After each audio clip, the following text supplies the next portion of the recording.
G'day guys, welcome back to my channel. My name is Wildcard. Thank you for being here and watching my content. And you are here because it's Tuesday. It's time to read the news. So last week in the world of rugby was officially the first week of the November international tests. And yeah, Northerners versus the Southerners, as good as it gets. And huge results came out on the weekend. I think it was a draw overall. So 1-2 wins, kind of like each for each side. So yeah, first up, Ireland beat the mighty Springboks in that really tight game in Dublin. Saw the Irish retain the number 1 spot. France squeezed out a 1-point win, believe it or not, over the Wallabies, the tier 2 nation of Australia. France almost lost at home. I thought France was supposed to be world champions, right? Aren't they the favorite of going to winning the World Cup? But I don't know, they almost lost to the Wallabies. They can't be that good. Then the All Blacks convincingly thumped the Welsh in Cardiff, so moving themselves up to third from 4th. Springboks drops 1 place to 4th from 3rd. England surprisingly retained their spot on 5th despite losing to Argentina in a really tight contest once again. And this was the first time Michael Cheika beat Eddie Jones, his old mate from Randwick, as an international head coach, believe it or not. He's never been in England as an Australian coach because Australia is a tier 2 nation, obviously. And yeah, he finally managed to take a tier 1 nation taking Argentina to beat England. So Argentina, after beating England, moves up to 6th from 8th. Australia drops back down to 7th to a more comfortable position where Australia belongs in that tier 2 nations bracket. And then Scotland moves himself up to 8th after beating Fiji. And like I mentioned, Wales drops from 7th to 9th after losing to the mighty All Blacks at home. And that's the big moves for the week in terms of Rugby World Rankings. But before we look back to what happened last week, let's look to the future first. Let's look at the news. Big news came out just like a few hours ago. The Springboks has announced their team already. That's to be going against France this weekend. So yeah, you know, I always appreciate the Springboks for announcing their team earlier than every other team in the world. And gives me some content to talk about. Some good clickbaits from YouTube to for you guys to click on a Tuesday night. So yeah, so obviously there's one injury that's kind of a major injury for the Springboks. That is Lou Diacha, the lock. What's going on with my light? Here we go, that's better. With Lou Diacha, that's injured with a shoulder injury. But outside of that, obviously the Springboks had a lot of goal kicking issues last week. So they did try to address that with the bench. So without further ado, let's have a look at the Springboks lineup for the weekend. I guess let's talk about the most important part of the Springboks strategy is their bench. The Springboks has opted this weekend to not play the so-called the bomb squad. They are playing only 5 forwards and 3 backs as the traditional setup. Probably try to address a goal kicking issue last week. They really saw them running out of options for a goal kicker because Willemse was not really up for it. I felt like it was probably a strategic oversight by Rassie Erasmus because Demi Willemse, everybody in South Africa knows he's a terrible kicker, and not sure why they didn't prepare in advance for somebody else to do the kicking in this in last week's game. And sure enough, it really hurt the Springboks in the end. A lot of people thought that the Springboks could have won if they had a better kicker on the field, but you know, that is, you know, milk, you know, spoiled milk. There's no point crying over it. So surprising to me, and I thought that was probably a strategic issue from Rassie Erasmus, not really like Demi Willemse, you know, being a bad kicker, because everybody knows he's a bad kicker, and there was no surprise there. So as a result, they have opted to put Manny Lebok onto the Springbok side. There was some stats that came out. I think I might show you a bit later, but Manny Lebok's kicking percentage is like 75%. Not the greatest, but definitely better than Willemse's 55% in overall. And also Manny Lebok does do like kicking has done more goal kicking for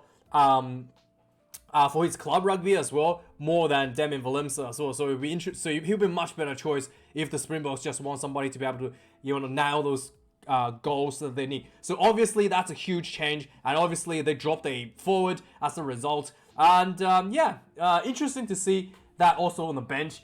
I actually was expecting them to put a Dion Fury on the bench as an extra loose forward reserve, but it looks like they're just opting for more size and consistency with Malcolm Marx and without Dion Fury. So sometimes they put Dion Fury on the bench as the hooker, so then they can get like an extra flanker essentially on the field. But it looks like they're happy to just have Malcolm Marx coming off as a reserve hooker. Not going to take that risk there. So the Springboks starting lineup, let's go from number 1, this in reverse. So Ox Unche gets caught up on the bench to the starting spot. Bungi Bunabi also comes off the bench to the starting spot.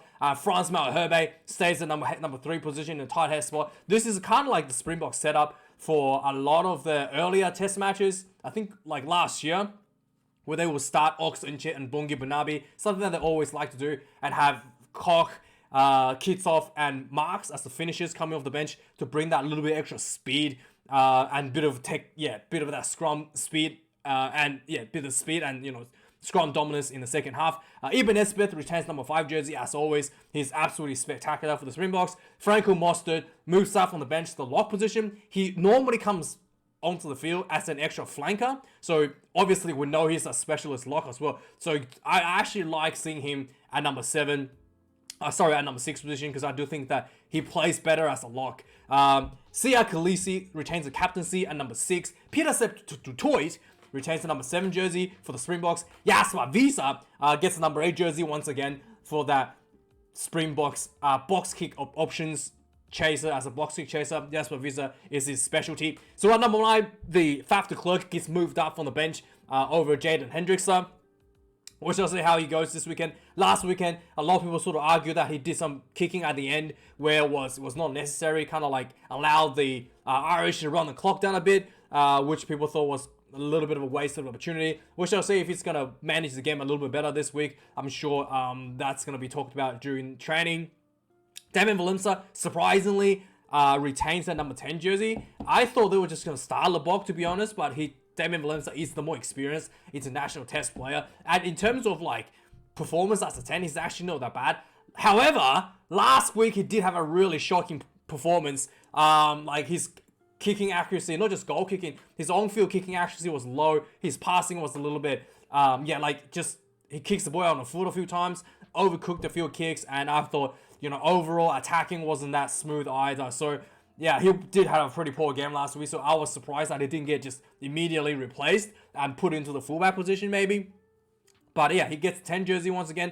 Curly Allensa gets a number 11 jersey for the Springboks. At number 12, number 12, Demi Dialende and Jesse Creel, the 12-13 combination, returns once again. And in the final 2 players, surprisingly, Cheslin and Kobe gets the favor at number 14 jersey. And basically this means that Makozolo Mapimpi is on the bench, with Vili LaRue comes up to number 15 as a stable player. So Vili LaRue is one of the players who seems to play a lot worse as a starting player than he does coming off the bench. Not sure why that's the case, but it just seems to be the case. And also this interesting setup here. So with Cheslin Kobe and Curly Alensa, they're both pretty small guys. They're both like tiny guys, super agile. So maybe the Springboks has a strategy to use that agility and speed to maybe try to exploit that immobile forward pack that the French is showing a little bit. And maybe the Springboks also feel like the French backline is really mobile and try to maybe adjust to that. But yeah, it's really interesting to see how Alensa actually gets selected over Makozolo Mapimpi in this particular incident here. Incident here. So yeah, like I was mentioning before, the it's sort of like the traditional setup for the Springboks. Malcolm Marx at 16, Stephen Kitsop 17, Vincent Koch 18, Marvin Ory comes in at 19, Huaga Smith, that speed specialist for the loose forwards, comes in number 20. Kobus Reinach gets number 21 jersey over Jaden Hendrickson, has fallen out of favor a little bit. Manny LeBoc gets that number 22, as I mentioned. And finally, at number 23, Makozolo Mapimpi gets that number 23 jersey. Interesting setup here. And let me know your thoughts about Makazulu Mapimpi getting put on the bench. I'm sure a lot of you guys will have some thoughts about that. So yeah, Ireland obviously came out winning against the Springboks, 19 points to 16. There was a lot of controversy in this game. So basically, there was like a yellow card, where a lot of people thought there should be 2 yellow cards, where Cheslin Kobe and Peter Seftotoy dumped Mac Hansen on his head. You know why it's a yellow card, guys? Because Mac Hansen absorbed the tackle with his neck. Okay, it's an absorbing tackle, therefore it's only a yellow card. That's how it works, guys. That's how it works. Yeah, no more arguments. It's an absorbing tackle, and let's move on. So there was also another incident where Ireland scored a try. The ball was kicked out of ruck by an Irish player, where saw the Ireland team like recovering the ball, and then there was also a very dubious forward pass in the sequence of play before Hansen scores into the corner. So yeah, this was a bit of a controversy there for a couple of reasons there as well. But overall, I think the Irish probably deserve the win. They really put out a tight one. Not to mention the Springboks did have a bit of kicking issue as well. But I think Ireland did, deservingly manage the game exactly how they needed to manage and close it out the win the way they needed to do. I mean, they can't control the referee decisions, but with what's given to them, they managed it quite well. With all the time wasting and stuff they did by walking slowly, didn't get penalized. Really lucky. Reynolds was on the field, but it was on the sideline, so I guess Reynolds didn't have his cards in the pocket, so he couldn't. No, sorry, he didn't have a whistle in his pocket, so he couldn't actually give a penalty against Ireland for wasting time. But Ireland did try to do that as well this game. So with that being said, the king himself, the king of rugby media, Rassie Erasmus, came out and tweeted some of the things that I just talked about. In particular, the try where Ireland scored. So he didn't specifically say any grievances against the referee decisions, but he kind of just said like, wow, what a close game. I linked the video that kind of showed, if you can go watch this video, that kind of showed where Ireland scored the try with one of the Irish players kicked the ball out. That was not a penalty, and whereas the Springboks later on kicked the ball out in the ruck, was penalized. So he didn't say that's the issue, but he kind of like obviously hinted that being a referee issue without saying it directly. So yeah, obviously this just triggered everybody all over the rugby world. You can go have a read on this if you want, but yeah, the king of social media, Rassie Erasmus, you gotta be careful. If he gets banned, he's not gonna be able to go to the Rugby World Cup next year. So yeah, Rassie treading a very fine line with some of his shenanigans. So obviously Ninamba was asked after the game whether the kicking was an issue. I think Ninamba did the right thing. He didn't want to put Willemse under the bus. And I think again, if kicking was an issue, I think it's more of a coaching issue than the player issue, because like I said, the coaches should have foreseen there was going to be a kicking issue with Willemse historically low historically low percentages at his disposal. So if we have a quick look, I think there's an interesting stat here. I know this article, you haven't got a stat. There was an article that shows some stats. But anyway, for Ireland, once again, they did come out off the game with a win. So they have announced the team as well for Fiji this weekend. Wait, this is the squad for the weekend. They haven't announced the team yet. So one of the big things with the Irish team was that Conor Murray suffered a groin strain, so he's going to be out of the remainder of the Autumn Nations series. I do think that he had a lot of people. I did think that he was on the field because it was his 100th test, but I did feel like his old mate, what's his name? His replacement, what's his name? The Kiwi guy. I do think that his replacement is actually a much better player. Anyway, let's move on. You'll tell me the name is, I don't know. When I record, I just, too much things to think about. I can't think of his name. But, yeah, anyway, let's move on. Jantjies, so Elton Jantjies, obviously, under 10, that is, could have been available for the Springboks to, play against to provide that solid kicking game that the Springboks would needed, has not been available for Springboks due to allegations of a affair with one of the dietitian in the team. He actually came out last week in a public statement admitting to having an affair with the dietitian Zinat Simji, which I thought was really surprising for him to admit this, because I actually thought he didn't, like, it was fake news, to be honest, because the dietitian Zinat Simji came out and said that she was with her parents, and basically, said her parents can back her up on a statement that she was not with Elton Jantjies. I thought no one would really throw their parents on the bus in such a situation. But obviously she did. She threw her parents under the bus, told a lie, using her parents as a shield. That is some big balls. If I did that with my parents, I would be dead. I would be dead if I did that with my parents. But anyway, so obviously the other game, France beat the Wallabies, the T2 nation of Wallabies, by 1 point. The reason the Wallabies lost is this guy, Tom Wright, couldn't make a tackle on this guy right behind him. This is exactly the reverse of what happened. Okay, so Tom Wright couldn't tackle this guy. What's his name? I blocked him out of my memory because it was so painful. Let's have a quick look. What's his name?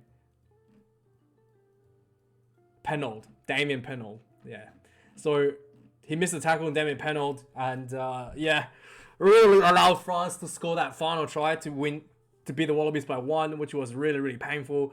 Yeah, but anyway, let's move on. Wallabies lost Fouquetti during the match as well. So Fouquetti has suffered a suspected leg fracture, so he will not be proceeding to play this weekend against Italy. Bit of a loss there. So France, on the other hand, called up 15 extra players preparation against the Springboks. I don't know why you need an extra 15 players for. I guess they need like extra players to simulate the Springboks 4-pack or something. I don't know. They basically called up 15 players, including 8 debutants into the squad to help preparation for the match against the Springboks. I highly doubt any of the players will actually get any game time against the Springboks. But yeah, this is going to be a really, really, really tough and good game that we're going to be lucky to witness this weekend. So obviously the other game, the huge upset, is Michael Cheika beating Eddie Jones England. Michael Cheika's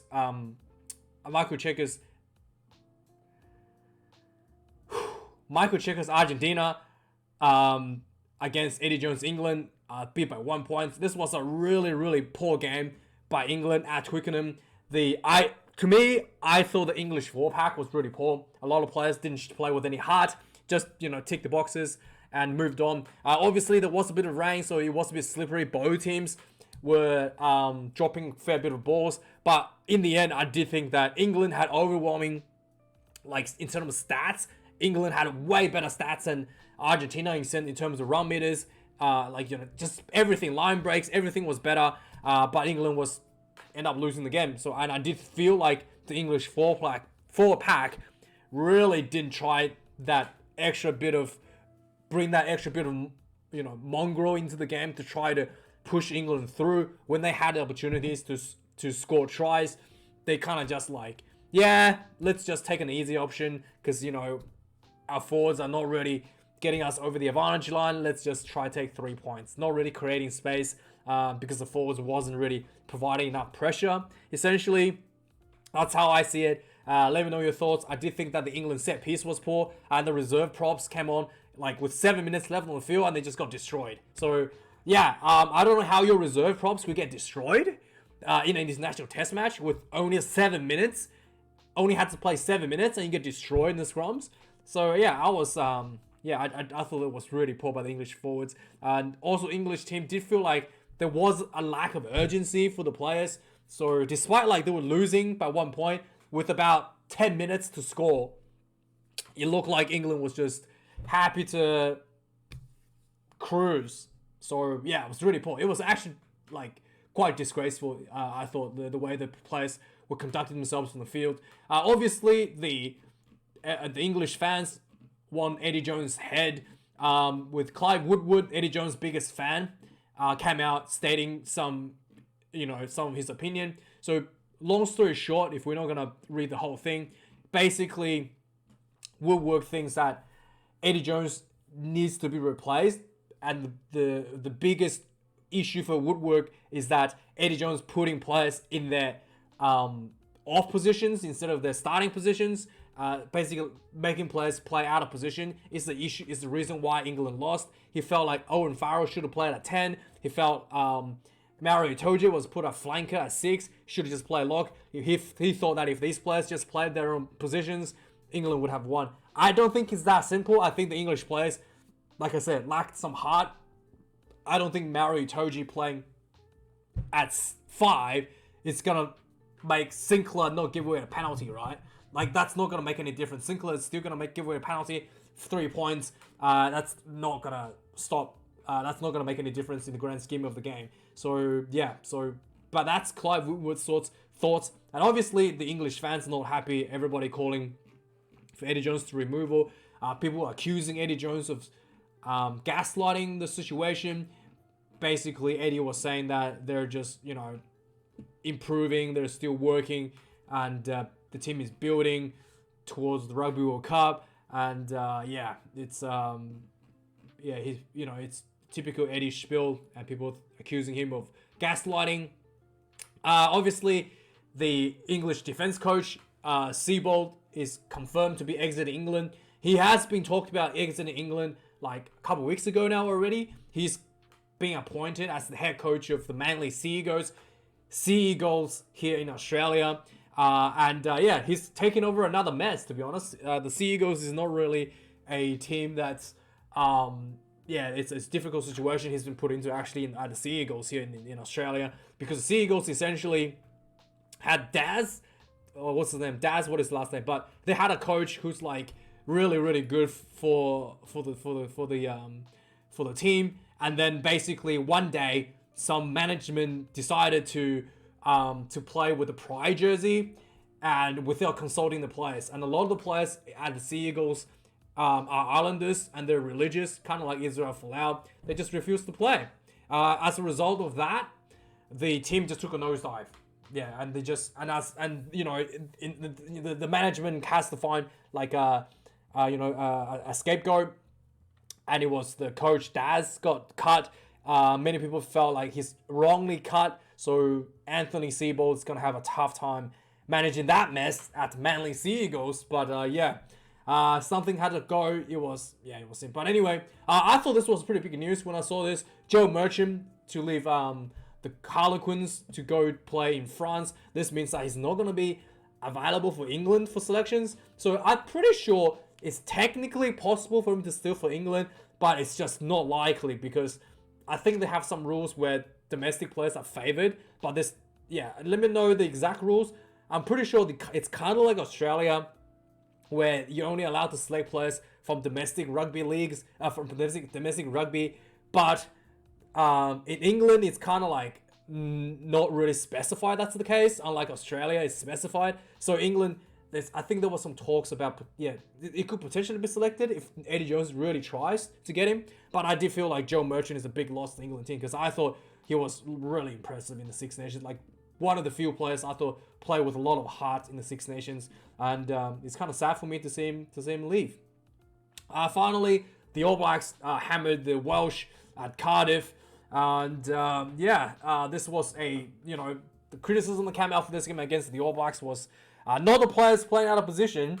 It's the fact that so Fozzie is copying Eddie Jones by playing players out of position on one hand, and on the other hand, he's copying the Springboks attack strategy using just relentless forward crash balls and basically leaving the wingers to do their own stretches on the sidelines so they don't get too cold, right? Like it was a very stereotypical Springbok strategy without the kicking though. So it was just basically the Springbok strategy without the kicking. I guess this will make the Springboks fans happy. It's almost like they're appealing to the South Africans fans. Like, hey, you don't like the kicking? We'll play the way you like to watch, but without the kicking. So this was a very Springbok-esque play. Lots of forwards crash balls, but it did see the great results that really pummeled the Welsh for, yeah, I think it was quite an easy win, 55 points to 23 for the All Blacks. Despite the players playing out of position, it was still quite an easy win. Wayne Pivac, after the match, did talk about a little bit of had a little bit of issue with the All Blacks entering the rucks from the side. Essentially, he basically had a little bit of gripe, saying that like, you know, All Blacks, like all good New Zealand sides, the breakdown, you question some of the angles they came in from, but that's the way it works on the day. So yeah, he did have a little bit of a jab at the All Blacks breakdowns. But I mean, his team is so far behind on the scoreboard. I don't think a little bit of breakdown cheating is gonna make that much of a difference. Obviously, there were people calling for Alan Wynne-Jones to retire, including the Beast. The Beast has come out. The Springbok great. The Beast has come out and basically said Alan Wynne-Jones should retire. Yeah, a lot of people thought he was a bit slow. He was put on the field at half time as well. So, yeah, we'll see. We'll see if he's going to go or not. But Alan Wynne-Jones is, yeah. Anyway, finally, the last bit of the news. No, just two more. So, Fiji lost to Scotland in Edinburgh. This was a bit of an early game scare for Scotland. So Fiji came out kind of like firing and taking like an early lead before Scotland kind of like closed out the game in the second half. Long story short, you know, typical Scottish performance, and Fiji was a little bit undercooked to pull out this one. And also the final spot for the World Cup, Rugby World Cup qualifying is happening. So with US, Portugal, or is it Kenya and Hong Kong fighting for the final spot. So there's like a round robin that's been played right now. So USA and Portugal has taken the first step to go into the Rugby World Cup with them beating. So with USA beating Kenya and Portugal beating Hong Kong. So the second round will be, I think USA will be playing. I think the swap. I think USA will be playing Hong Kong, and then Portugal will be playing. What is it? We're playing. What happened here?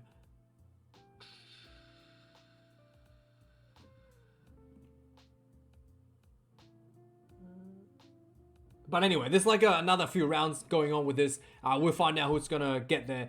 But yeah, there's like a round robin where they all play each other, and then eventually the highest score will go through. So yeah, USA and Portugal takes an early lead. But that is the news this week, guys. Thank you for watching. Like, comment, and subscribe. I'll see you later this week for the team announcements for the other games. And have a good one. See you guys later. Cheers.